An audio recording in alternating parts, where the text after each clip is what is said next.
Record ভাঙা গড়ার খেলায় নিউজিল্যান্ডের মাটিতে যে কোনো দেশের হয়ে সর্বোচ্চ রানের জুটি গড়েছেন সাকিব আল হাসান ও মুশফিকুর রহিম। ইতিমধ্যে ক্যারিয়ার সর্বোচ্চ ইনিংস পার হয়ে গেছেন সাকিব, পূর্ণ করেছেন ৩,০০০ রান।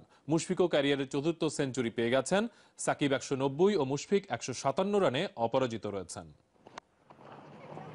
২০০৭ সালের টেস্ট অভিষেকের পর দ্রুতই বাংলাদেশের আস্থার প্রতীক হয়ে ওঠেন সাকিব। বেশ কিছু 50 দেখা পেলেও প্রথম সেঞ্চুরির জন্য অপেক্ষা করতে হয় ৩ বছর।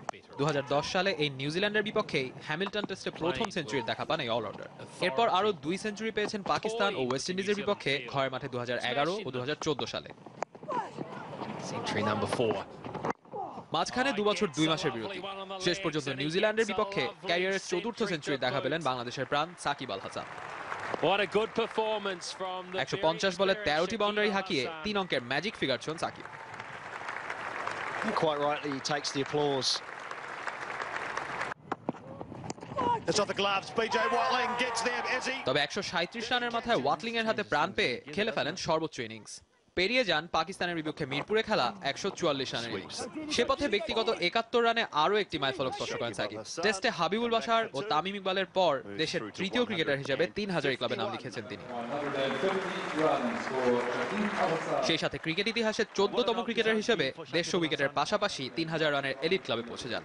এর আগে উপমহাদেশে কেবল কপিল দেব, ইমরান খান, রবি শাস্ত্রী আর চামিন দাওয়াসের ছিল এই কীর্তি।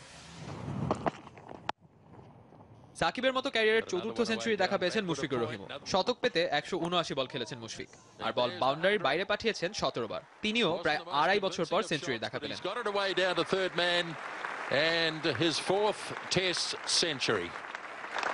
2 সেঞ্চুরিতে পার্টনারশিপও রেকর্ড করেছেন দেশের এই 2 ক্রিকেটার। ইতিমধ্যে নিউজিল্যান্ডের বিপক্ষে যে কোনো উইকেট জুটিতে টাইগারদের সর্বোচ্চ রানের জুটি হয়ে গেছে। নিউজিল্যান্ডের মাটিতে এটি ৫ম উইকেটে সর্বোচ্চ রানের জুটিও। এখন সামনে আরও রেকর্ডের হাতছানি। নাগিব বাহার, যমুনা স্পোর্টস।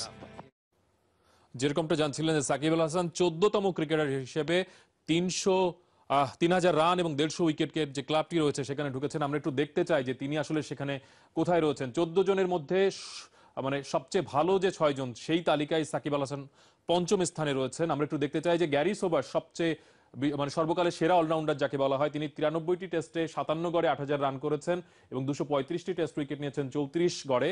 জ্যাক ক্যালিস তিনি ১৬৬ টেস্টে ১৩,২৮৯ রান করেছেন, ৫৫ গড়ে তিনি এই রান করেছেন এবং ৩২ গড়ে তিনি ২৯২ উইকেট নিয়েছেন।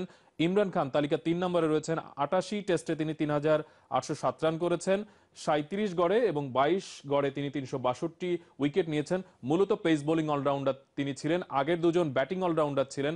শন পোলক তিনি কিন্তু পেস বোলিং অলরাউন্ডার। ১০৮ টেস্টে ৪২১টি উইকেট নিয়েছেন, ৩,৭৮১ রান করেছেন ৩২ গড়ে। সাকিব আল হাসান তাদের চেয়ে ব্যাটিং গড় অনেক ভালো। ৪৬ টেস্ট খেলছেন, ৪১-এর উপরে তার ব্যাটিং গড় এবং এই টেস্টে ১৮৮ পর্যন্ত আমরা স্ট্যাটসে নিয়ে এসেছি। ৩২ গড়ে তিনি আসলে ১৫০টি উইকেট এখন পর্যন্ত তিনি নিয়েছেন, ১৫৯টি উইকেট নিয়েছেন। ইয়ান বোথাম তিনি ৫২০০ রান করেছেন ৩৩ গড়ে এবং ২৮ গড়ে তিনি কিন্তু উইকেট নিয়েছেন ৩৮৩টি। অর্থাৎ আমরা দেখতে পাচ্ছি যে শীর্ষ যে 6 জন অলরাউন্ডার রয়েছে টেস্ট ইতিহাসে তাদের তালিকার ৫ম স্থানে রয়েছে সাকিব আল হাসানের।